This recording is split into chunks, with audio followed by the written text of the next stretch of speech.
조갑제 TV 시청자 여러분 안녕하십니까. 2024년 4월 10일 오후 6시 25분입니다. 6시에 발표된 방송 3사의 출구조사에 따르면은 이번 22대 총선에서 여당인 국민의힘은 역사상 최악의 참패를 할 것으로 예상이 됩니다. 예상 의석수가 87석에서 105석입니다. 100석 밑으로 떨어지면은 개헌 저지선 그리고 대통령 탄핵 저지선이 뚫리게 된다는 이야기입니다. 더불어민주당과 비례정당인 더불어민주연합을 합치면은 178석에서 196석을 얻는 것으로 예상이 되었습니다. 즉 조국혁신당과 민주당 세력을 합치면은 200석 이상도 가능하다는 이야기입니다. 200석 이상이면은 개헌도 할 수 있고 대통령 탄핵 소추도 가능하고 대통령이 거부권을 행사하더라도 그것을 재의결해서 통과시킬 수가 있습니다. 대통령을 무력화시킬 수 있는 그 200석 이상이 될 가능성이 현재로는 가능성입니다. 가능성이 있습니다.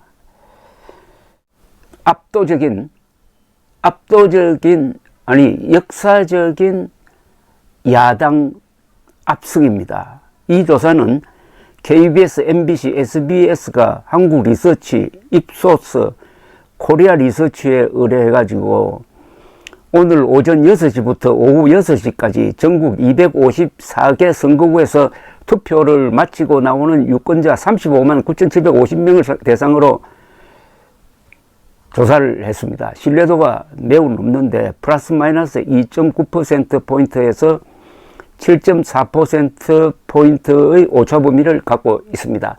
그러나 실제 개표로 들어가 보면은 이 예상이 틀려지는 경우가 들어 있습니다. 국회의원 예상 득표수는 틀리는 경우가 있다는 것을 전제로 하고 현재를 분석한다면은 기존 여러 여론조사기관과 전문가들이 예상했던 대로입니다. 뭉뚱그려 가지고 국민의힘 100석 최대 100석 그리고 더불어민주당과 조국혁신당을 합치면은 200석 정도, 그러니까 200대 100 기본 구도가 200대 100입니다. 여기에 개혁신당이라든지 자유통일당이라든지 하는 이런 정당의 그 의석수는 뺐는데 그건 다 합쳐도 10석 미만입니다. 따라서 기본 구도에서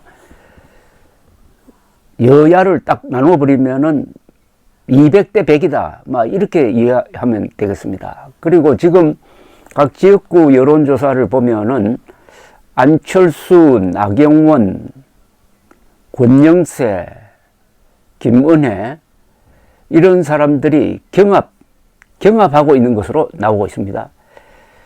일반적인 예측은 아주 유명한 사람들이고 하니까 상당히 앞서갈 거로 봤는데 경합 또는 경합이면서도 열세인 경우가 많이 나오고 있습니다.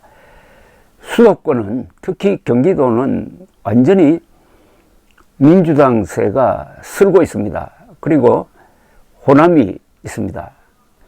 그리고 세종시, 충청도도 민주당 바람이 너무나 거셉니다. 국민의힘은 경상도 지역, 대구, 경북, 부산, 울산, 경남으로 그리고 강원도로 상당히 축소된 모양입니다. 이번 선거가 이렇게 국민의힘이 참패할 줄은 한 달 전만 해도 몰랐습니다. 한 달 전에는 지난 3월 초에는 오히려 국민의힘이 제1당이 될 것이다. 과반수도 가능하다 하는 전망이 나오기 시작했습니다. 그때 윤석열, 한동훈, 국민의힘 지지율이 일시적으로 급등을 했습니다.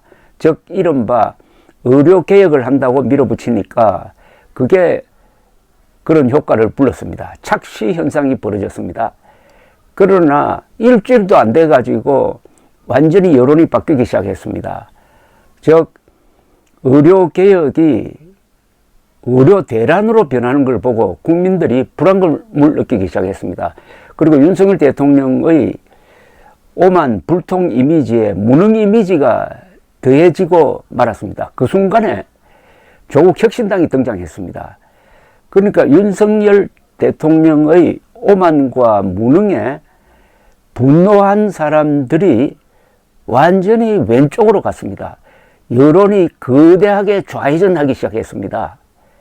그게 한 달 사이에 있었던 일입니다. 지난 한 달이 이렇게 상황을 급전직하로 만들었습니다. 우리나라 선거 역사상 처음 보는 민심의 급변이었습니다.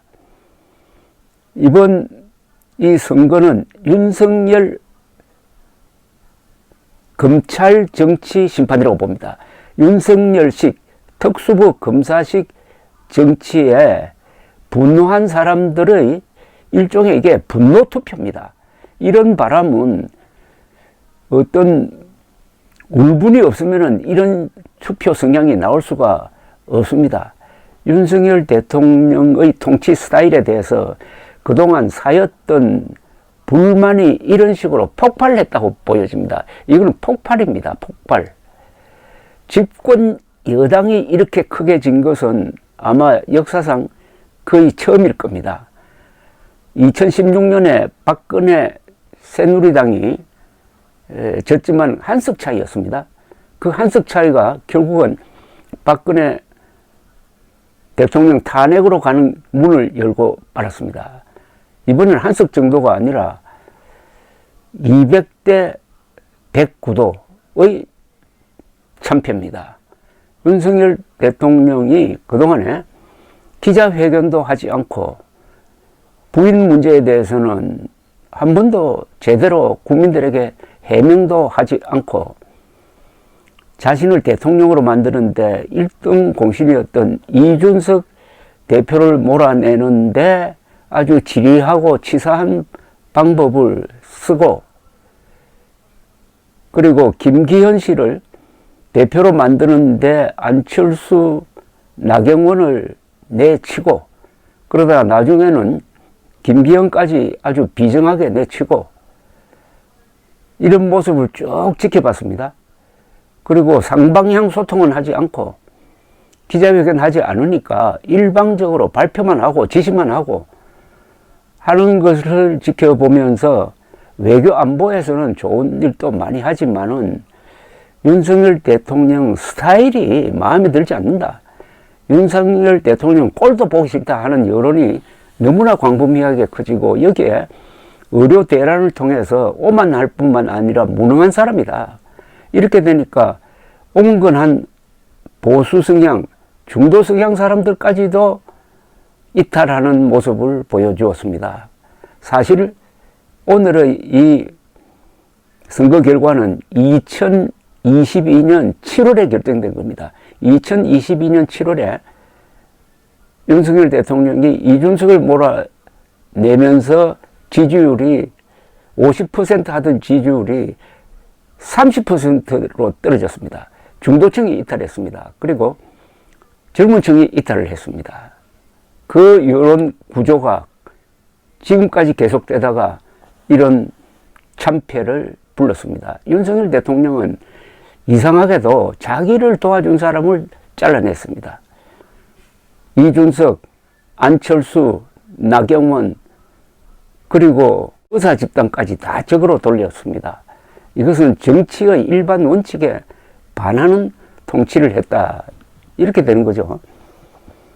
종북 청산이라는 한동훈 위원장의 구호는 이제 헛소리가 되고 말았습니다. 윤석열 심판, 그리고 정치검사 심판은 이런 결과를 불렀습니다. 이제는 검사가 대통령 되는 일이 영원히 한국에서는 일어나지 않을 것입니다. 감사합니다.